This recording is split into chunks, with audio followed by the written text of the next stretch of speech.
मैं come in sir. आइए। Thank you sir. Good morning sir. बैठे। Thank you.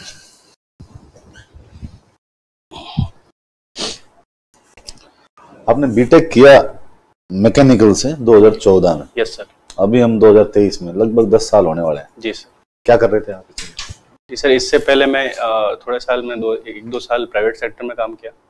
उसके बाद से मेरी रुचि गवर्नमेंट जॉब्स में सर्विस में आने लगी। फिर 2018 से मैंने आरएस के लिए डेडिकेटेड रूप से तैयारी शुरू की है और अभी मैं अपने एक्सपेंसेस और खर्चों के लिए ट्यूशन पढ़ाता हूँ। क्या पढ़ाते हैं ट्यूशन? साइंस। साइंस। 9th और 10th क्लास। 9th और 10th साइंस। कब से पढ़ा रहे हैं? सर 1-2 साल हो गए। 1-2 साल से। फिजिकल रिएक्शन और केमिकल रिएक्शन क्या होते हैं इन दोनों? फिजिकल रिएक्शंस वो रिएक्शन होती है जिनमें सब्सटेंस के जो फिजिकल मतलब उसके जो अवस्था है उसमें परिवर्तन होता है और केमिकल रिएक्शंस में केमिकल के कंपोजिशन में फर्क होता है पदार्थ के। आपने मैकेनिकल से किया तो ध्यान में होगा आजकल एथेनॉल पे बहुत जोर दिया जा रहा है। जी सर। क्या कारण है? एथेनॉल का यूज इसलिए किया जा रहा है कि एक बायोफ्यूल है, तो इससे जो फॉसिल फ्यूल जो पेट्रोलियम और जो डीजल है उस पर एक तो डिपेंडेंसी कम करने के लिए, दूसरा इससे पोल्यूशन का भी थोड़ा इंटेंसिटी कम होती है, इसलिए इस पे जोर दिया जा रहा है। फॉसिल फ्यूल पे कम क्यों करना चाह रहे हैं डिपेंडेंसी? एक तो फॉसिल फ्यूल धीरे धीरे कम हो रहा है, तो और उसकी वजह से एक इसके मार्केट में जो प्राइस की अनस्टेबिलिटी रहती है उसकी वजह से, और इंडिया स्ट्रेटेजिक रूप से भी इस पे काम कर रहा था कि दूसरे जो ऑयल सप्लाई कंट्रीज हैं उन पर डिपेंडेंसी कम हो सके। राजस्थान में अगर आप देखें तो ये जो रिन्यूएबल सोर्सेज होते हैं एनर्जी के, क्या संभावना है?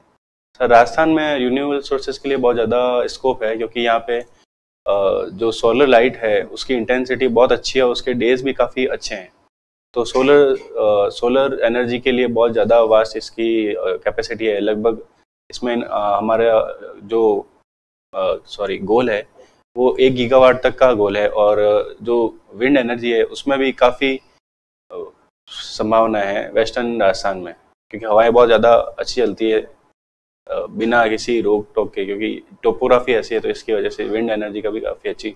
तो जनरली जो सूरज की किरणें हैं वो तो इक्वेटर के पास ज़्यादा अच्छी पड़ती हैं, तो उस हिसाब से देखा जाए तो राजस्थान की बजाय अपने दक्षिणी भारत के जो स्टेट्स हैं उनमें ज़्यादा संभावना होनी चाहिए, तो राजस्थान में क्यों देख रहे हैं?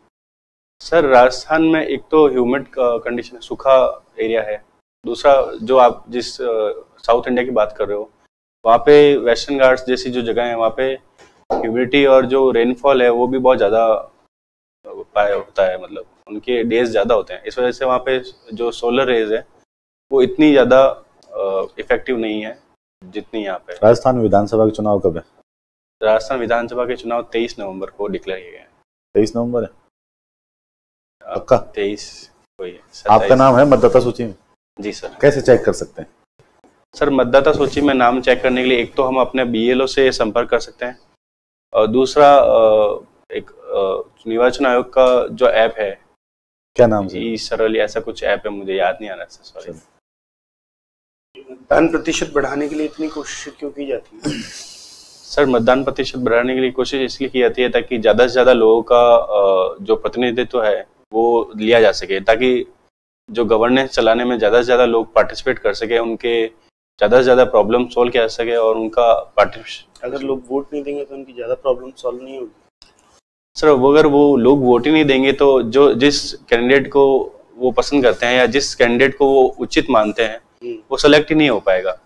तो ये जो पार्लियामेंट्री सिस्टम है ये हमारे लिए सूटेबल है क्या? जी सर, पार्लियामेंट्री सिस्टम हमारे लिए इसलिए सूटेबल है क्योंकि एक तो हिस्टोरिकल व्यू से हमने इसको काफ़ी टाइम से देखा हुआ है। हम भारतीय जनता दीजिए कब से शुरू हुआ हमारे यहाँ? सर ये 1909 लगभग 1909 जहाँ तक मैं जानकारी 1909 में जो अधिनियम आया था उस टाइम से शुरू हो गया था लगभग, तब से स्टेट में। और इसकी कमियां बताइए क्या? सर पार्लियामेंट्री सिस्टम में एक तो जो नेता वगैरह चुन के आते हैं फिर उनमें से मिनिस्टर बनाने की परंपरा रहती है हमेशा, तो ये एक तरीके से उसमें स्पेशलाइजेशन नहीं हो पाता। जैसे कोई कृषि का मंत्री है तो जरूरी नहीं है कि वो कृषि से जुड़ा हुआ ही हो, इसमें जन भावनाओं का ज़्यादा ध्यान रखा जाता है। और इसमें ऐसा होता है कि मंत्रियों का चेंज भी कर दिया जाता है कई बार, टेन्योर भी पूरा नहीं करता है वो, किया जाता है, वो सब डिपेंड करता है उस पर। ठीक है, आप इंजीनियरिंग के राजस्थान में राष्ट्रीय स्तर के संस्थान बताइए। जी सर। सर इंजीनियरिंग के राजस्थान में संस्थान है, एक तो MNIT है जो जयपुर में है, IIT जोधपुर में है, उसके अलावा एक MEM जो यूनिवर्सिटी है वो भी काफ़ी पुरानी और राष्ट्रीय स्तर पर मान्यता प्राप्त है। इंजीनियरिंग में कहाँ प्रॉब्लम है कि इंजीनियर्स अच्छे संस्थानों से भी जो इंजीनियर्स निकलते हैं वो वहां से निकलकर दूसरे क्षेत्र में जाना चाहते हैं, कहाँ कमी है सर? कौन से वाले सेक्टर पे कमी है?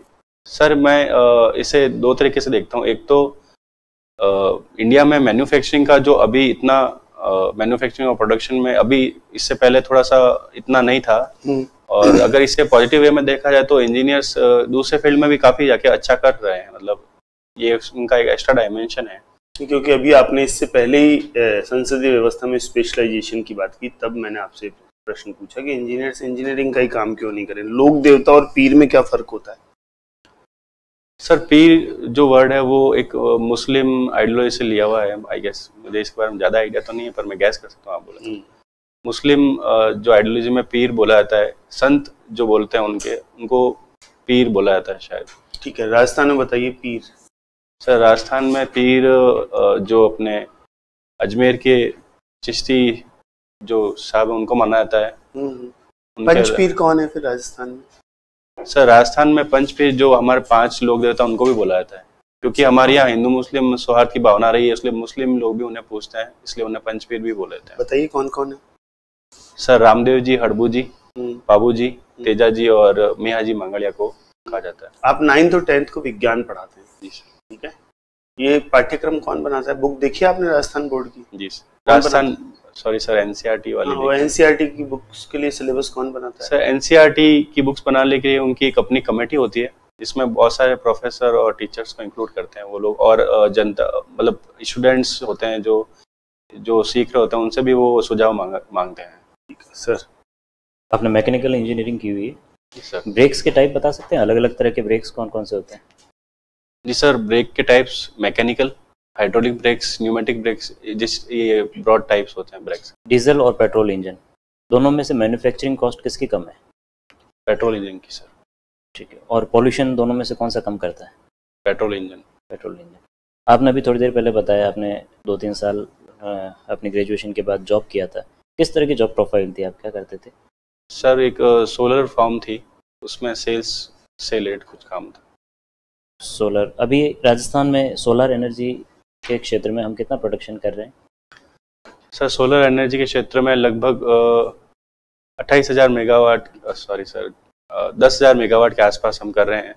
10 से 15 शायद। हम भारत में पहले स्थान पर आ चुके हैं, कर्नाटका को पीछे छोड़ के। ये जो सोलर सेल्स होते हैं इनको कैसे बनाया जाता है? सर सोलर सेल्स को फोटो इलेक्ट्रिक जो मटेरियल्स होते हैं उनकी वजह से बनाया जाता है। जो सोलर प्लेट्स लगाई जाती है इनका ओरिएंटेशन किस तरफ होता है?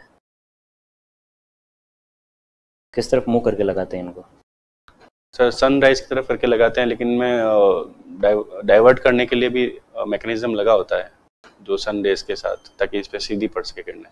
ठीक है, अभी आपने बताया आप स्कूली बच्चों को पढ़ाते भी हैं, आपको लगता है स्कूलों में अगर नैतिक शिक्षा को इंक्लूड कर दिया जाए तो इससे बच्चों के जीवन पर फर्क पड़ेगा? जी सर, मॉरल एजुकेशन तो शामिल करनी चाहिए। इसके बारे में नेशनल एजुकेशन पॉलिसी में भी कहा गया है, ताकि हम आने वाली जनरेशन को जो स्किलफुल और नॉलेजेबल के साथ साथ मॉरली भी एक अच्छा बना सकें। ठीक, मुझे कुछ एग्जांपल के साथ बताएं कि एटलीस्ट इन थिंकर्स को तो स्कूल में बच्चों को पढ़ाना ही चाहिए, ऐसे कौन कौन से विचारक हैं? जी सर, जैसे मेरे हिसाब से बच्चों को महात्मा गांधी और जवाहरलाल नेहरू, भीमराव अंबेडकर और विनोबा भावे और साथ ही साथ गीता के जो अध्याय हैं जिनमें कर्तव्य और कर्म की शिक्षा दी गई है, इनको भी शामिल किया जा सकता है। ठीक है, जवाहरलाल नेहरू जी के बारे में आप क्या सोचते हैं, उनकी कौन सी बातें बच्चों को सिखाई जानी चाहिए? सर जवाहरलाल नेहरू जी के बारे में एक तो उनकी जो प्रगतिशील सोच है और उनका जो एक सबको साथ लेके चलने वाला आइडिया है, प्रगति और विज्ञान और जो नवाचार के बारे में उनके विचार है, उनको बच्चों को सिखाया जाना चाहिए। ठीक है, आप जोधपुर से हैं, जोधपुर में जिस पत्थर से वहाँ घरों का निर्माण होता है वो पत्थर किस तरह की क्वालिटीज़ वाला है? मतलब वो रात में इतना जल्दी ठंडा क्यों हो जाता है? सर वो इतना नॉर्मली गर्म नहीं होता जितने दूसरे पत्थर गर्म होते हैं, ऐसी क्या विशेषता है उसमें? सर उसकी पोरस क्वालिटी के कारण शायद होता हो, मुझे आइडिया नहीं। ठीक है, मेरा लास्ट क्वेश्चन आपसे, भारत में उद्योगों का विकास इतना क्यों नहीं हो पाया? सर भारत में उद्योगों का विकास नहीं होने के कारण ये कि भारत जो इंडिपेंडेंस के बाद है, कृषि के बाद सीधा सर्विस सेक्टर में कूद गया, क्योंकि जो अंग्रेज थे वहाँ उन्होंने उस टाइम इतना ज़्यादा मैन्युफैक्चरिंग और प्लांट सर्विस प्रोडक्शन। सेक्टर में तो हम 91 में आए, उससे पहले तो उद्योगों का विकास हो जाना चाहिए था, क्यों नहीं हुआ? क्योंकि लाइसेंसीकरण, क्योंकि 91 के बाद ही हमने अपना ग्लोबलाइजेशन का स्टार्ट किया। उससे पहले बहुत ज़्यादा लाइसेंस और परमिट इस तरह के थे गवर्नमेंट सेक्टर के लिए, जो बहुत सारे फील्ड्स थे वो रिजर्व थे। तो इस कारण जो प्राइवेट प्लेयर्स थे और जो जैसे बोलते हैं एंटरप्रेन्योर्स या जो नए उद्योगी है वो इस फील्ड में आ नहीं पाए, इसलिए हम इस पीछे रह गए इसमें। ठीक है, थैंक यू सर। बहुत बढ़िया। आपने सर को बताया कि आप बच्चों को ट्यूशन पढ़ाते हैं, 9th और 10th की साइंस पढ़ाते हैं। 10th क्लास में आप साइंस में बच्चों को क्या क्या पढ़ाते हैं? कुछ टॉपिक बताइए, आप क्या क्या पढ़ाते हैं? सर जैसे इसमें केमिकल रिएक्शन, वो रिएक्शन है, पॉलीमर्स है। उसके अलावा बायोलॉजी में ह्यूमन बॉडी की जो जैसे स्पेसिफिक टॉपिक आपको तो पता होंगे, आप इतने दिनों से पढ़ा रहे हैं, कुछ उसका कंटेंट जो होता है, कुछ चैप्टर्स के नाम आप बता सकते हैं? जैसे पाचन तंत्र, श्वसन तंत्र, आँख की क्रियाविधि, और उसके अलावा जो एनवायरनमेंट में है, एनवायरनमेंट से रिलेटेड थोड़ा बहुत इकोलॉजी से रिलेटेड पढ़ाते हैं। और क्या पढ़ाते हैं?